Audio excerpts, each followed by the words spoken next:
प्रबल शीतरे थरुछि पश्चिम ओडिशा वृद्ध वृद्धा हेलेनी शनिपात संज नईले घर बाहरी पारुनाहांती लोके राज्य में दिनकू दिन बढ़िलानी शीत थंडारे थरिलानी पश्चिम ओडिशा आगकू आहुरी पारद तलमुहा हेबा नहीं पूर्वानुमान करिछि पाणीपाग केन्द्र। चलित वर्ष विलंबरे शीत अनुभव होइतिबा बेले नवेम्बर रे सारा ओडिशा रे स्वल्प शीत अनुभव हेउछि।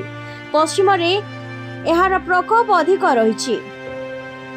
राज्य में आरंभ होइछि शीतर प्रभाव लगातार गत 2-3 दिन हेबो अधिकांश स्थान रे ठंडा अनुभूत हेउछि। राज्य में वर्तमान क्रमागत भाव में उत्तरा ठंडा पवन प्रवेश करुथिबारु ठंडा बढ़िछि। गत 24 घंटा रे 8टी सहरर तापमात्रा 15 डिग्री तले थिबा बेले 2टी सहर तापमात्रा 11 डिग्री छुईछि। उत्तरରୁ शुष्क एवं ठंडा वायु बहिबा द्वारा आगामी 3 ରୁ 4 दिन रे 3 ରୁ 4 डिग्री सर्वनिम्न तापमात्रा खसिबो और रात्रि तापमात्रा कम हेबा सहित सारा राज्य रे शीत बढ़िबो बोली संभावना दैछि पाणीपाग विभाग। गत 24 घंटा रे भुवनेश्वर रे तापमात्रा 17.4 रेकर्ड करा जायछि। सेपटे 11.7 डिग्री को खसिला झारसुगुड़ा।